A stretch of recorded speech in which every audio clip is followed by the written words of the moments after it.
Hello, I'm Lindsay Newitter, and this is the third in a series of videos about my new classes called Posture Speaks. And today's topic is about taking up your space.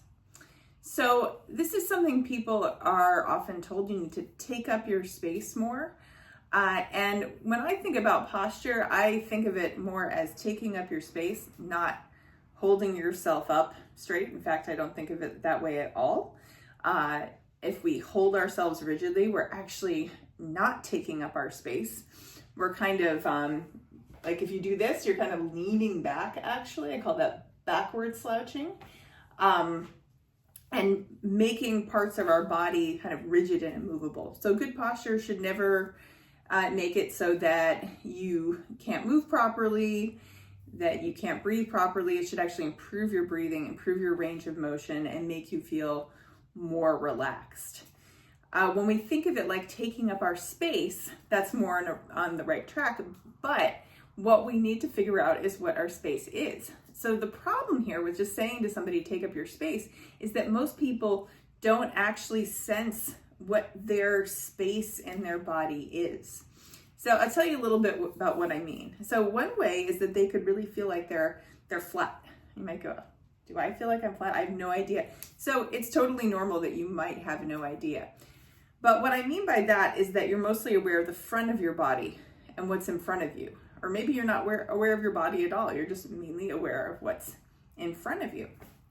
So you're not really sure what you're even doing with your body at any given moment.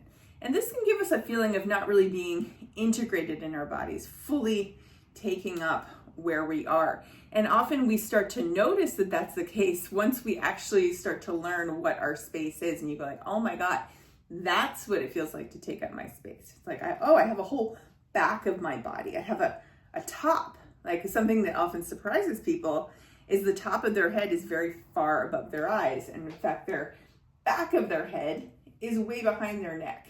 And just the idea that you have a back and feeling that when you go forward, it's not just your front going with you, it's your whole three-dimensional body. Your back is coming with you too. And that you have legs and that you have feet on the ground. So something that people say to me a lot when they first come to me or when they start kind of figuring out what their space is, they go, it's like I go around as if I'm a head on a stick. It's like my existence is up here. I'm just a head, or I'm just sort of like from here up. So it's like the body becomes this sort of thing that just carries around your head, which has all the information and the important stuff in it. And we care how our bodies look. So we might look in the mirror and try to fix them, or go to the gym and try to exercise them. But then there's this sort of like disconnect between the mind and the body. So the approach that I use, which is all based on my many years teaching the Alexander technique, has to do with really getting in your body. And this is not just a general idea of like you're being more aware, but it's really specific, really getting to know where are the parts of my body, where do they extend in space, and do I really feel like I'm taking up all that space? So you learn to know where your space is, like know it from the inside, right? We can probably look at anyone from the outside and say, okay, well, I know what a person looks like. I know what I look like. But it's different to feel that from the inside and to change from the inside. It's different from trying to fix yourself looking in the mirror. In fact, that kind of fixing when looking in the mirror, that can actually disconnect our mind from our body. It's like we almost become like ourselves become even farther from us. They're like, we're out here. So if you want to actually feel different, feel more confident, like when you're talking with people, when you're giving a speech, when you're even just sitting at your desk working, or you're in a Zoom meeting, and you want to be more in charge of what you do with your body. Like, if somebody is talking to you and your default habit is to sort of go like this, why is that happening? And it might be happening unconsciously. Why is that happening? probably because your focus is all on them. Or maybe it's you're aware of just sort of, where your face and your eyes are, and they just sort of go there. We become all focused on what's here rather than staying with ourselves.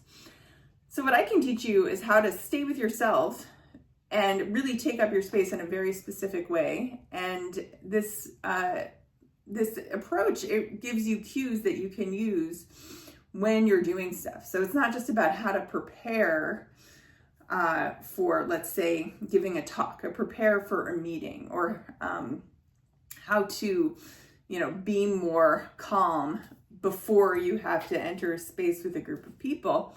It's actually about how to cue yourself in those moments so that you are changing how you react in those moments. So if you would like to try this approach, I suggest that you give a look to my free training, which is on my website. It is called The 5 Biggest Mistakes Women Make When Trying to Be More Powerful and Confident. And you can check out that link in the details below this video. Have any questions or comments, feel free to leave a comment or contact me through my website, which you'll access through that link. Okay, have a good day.